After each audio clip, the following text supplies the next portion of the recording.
Breaking news. ఆంధ్రప్రదేశ్లో భారీ వర్షాల ప్రభావం ఎప్పట్లో తగ్గేలా లేదు. ఇటీవల కురిసిన విస్తార వర్షాల వల్ల కలిగిన నష్టాల నుంచి ఇంకా పూర్తిగా తేరుకోకముందే మరోసారి భారీ వర్షాలు కురిసే అవకాశం ఉందని వాతావరణ శాఖ హెచ్చరిక జారీ చేసినటువంటి నేపథ్యంలో ఆందోళన కనిపిస్తోంది.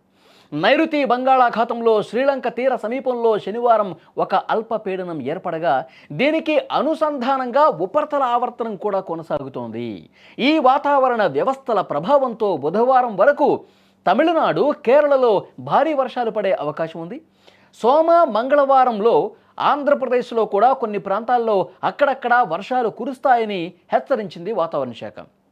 ఇక సోమవారం రోజు పొట్టి శ్రీరాములు నెల్లూరు జిల్లా, అన్నమయ్య, తిరుపతి, అలాగే చిత్తూరు జిల్లాల్లో అక్కడక్కడ పిడుగులతో కూడిన మోస్తరు నుంచి భారీ వర్షాలు కురిసే అవకాశం ఉందని విపత్తు నిర్వహణ సంస్థ కూడా తెలిపింది. ప్రకాశం, వైఎస్ఆర్ కడప జిల్లాల్లో అయితే తేలికపాటిగా లేదంటే మోస్తరుగా వర్షాలు పడే అవకాశం ఉందని అంచనా వేసింది. మంగళవారం రోజు కూడా నెల్లూరు, తిరుపతి జిల్లాల్లో మోస్తరు నుంచి భారీ వర్షాలకు అవకాశం ఉంది.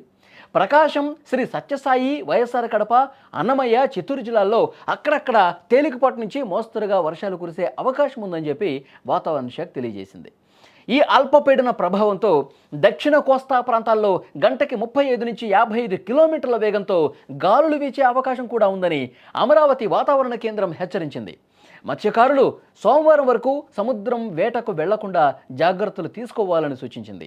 ఇదే కాదు, మరో వానగండం కూడా ఉన్నట్టు వెదర్ రిపోర్ట్ చెప్తోంది. ఈ నెల 21వ తేదీ నాటికి ఆగ్నేయ బంగాళాఖాతంలో మరో అల్పపీడనం ఏర్పడే అవకాశం ఉందని వాతావరణ నిపుణులు అంచనా వేస్తున్నారు. దాని ప్రభావంతో 24 నుంచి 27 వరకు రాష్ట్రంలో అనేక ప్రాంతాల్లో మోస్తరు నుంచి భారీ వర్షాలు కురిసే అవకాశం ఉన్నట్టుగా సమాచారం వస్తుంది. గత నెలలో బీభత్సంగా కురిసినటువంటి వర్షాల వల్ల ఎంత ఇబ్బంది పడ్డందో తెలుసు. మోంతా తుఫాను ప్రభావం ఇప్పుడిప్పుడే జనాలు కోలుకుంటున్నారు. ఎందుకంటే చాలా వరకు లోతట్టు ప్రాంతాల్లో ప్రజలు ఇబ్బంది పడ్డారు. రోడ్లన్నీ కొట్టుకుపోయాయి, ఇళ్లలోకి వాటర్ చేశాయి. పూర్తిగా లోతట్టులో చాలా గ్రామాల్లో వాగులు, వంకలు పొంగి ప్రవహించి ఇబ్బంది పడ్డ పరిస్థితి ఉంది. ఆ ఎఫెక్టు తెలంగాణలో ఇటు ఖమ్మం కావచ్చు, వరంగల్ కావచ్చు, నల్గొండ కావచ్చు, ఈ ప్రాంతాల్లో పూర్తిగా మునిగిపోయిన పరిస్థితి ఉంది. చాలా ప్రాంతాలు తెలంగాణలో కూడా ఇప్పుడిప్పుడే కోలుకుంటున్నటువంటి సమయంలో ఆంధ్రప్రదేశ్లో మరికొన్ని రోజుల పాటు వర్షాలు ఉన్నాయి అని సమాచారం రావడంతో కొంత ఆందోళన కనిపిస్తోంది. ఇక రేపటి నుంచి ఆ తమిళనాడు, కేరళతో పాటు ఆంధ్రప్రదేశ్లో రాయలసీమ జిల్లాల్లో, అలాగే నెల్లూరు, ప్రకాశం ఈ జిల్లాల్లో కూడా వర్షాలు పడబోతున్నాయి. ఇంకొక ముఖ్యమైన విషయం, 21వ తారీఖున ఆగ్నేయ బంగాళాఖాతంలో అల్పపీడనం ఏర్పడుతుంది. ఆ అల్పపీడనం బలపడితే మాత్రం వాయుగుండంగా మారి రాష్ట్ర వ్యాప్తంగా కూడా వర్షపాతం ఎక్కువగా నమోదయ్యే అవకాశం ఉంది. తీర ప్రాంత జిల్లాలు మరొకసారి వణికిపోయే ప్రమాదం ఉందని చెప్పి వాతావరణ శాఖ హెచ్చరిస్తున్నటువంటి నేపథ్యంలో ఆందోళన ఎక్కువైనటువంటి పరిస్థితుంది.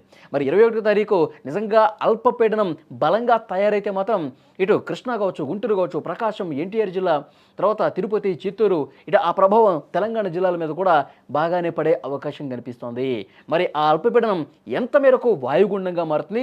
వాయుగుండంగా మారినటువంటి అల్పపీడనం, ఎందుకంటే ఆ ఆగ్నేయ బంగాళాఖాతంలో ఏర్పడినటువంటి ఈ అల్పపీడనం బలపడే ఛాన్సెస్ ఎక్కువ ఉంది. మరొకసారి భారీ వర్షాలు కురిసే అవకాశమే ఎక్కువ ఉందని చెప్పి అంచనా కడుతున్నారు ప్రస్తుతం అయితే.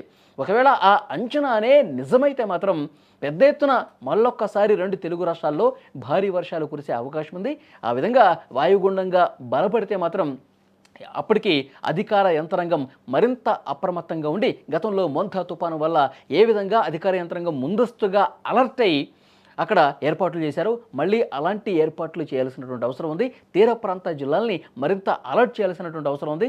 ఇంకా వారం రోజులు ఉంది కాబట్టి చూడాలి. రేపటి నుంచి అయితే వర్షాలు అక్కడక్కడ మోస్తరు వర్షాలు కురిసే అవకాశం ఉందన్న సమాచారం మాత్రం వస్తూ ఉంది.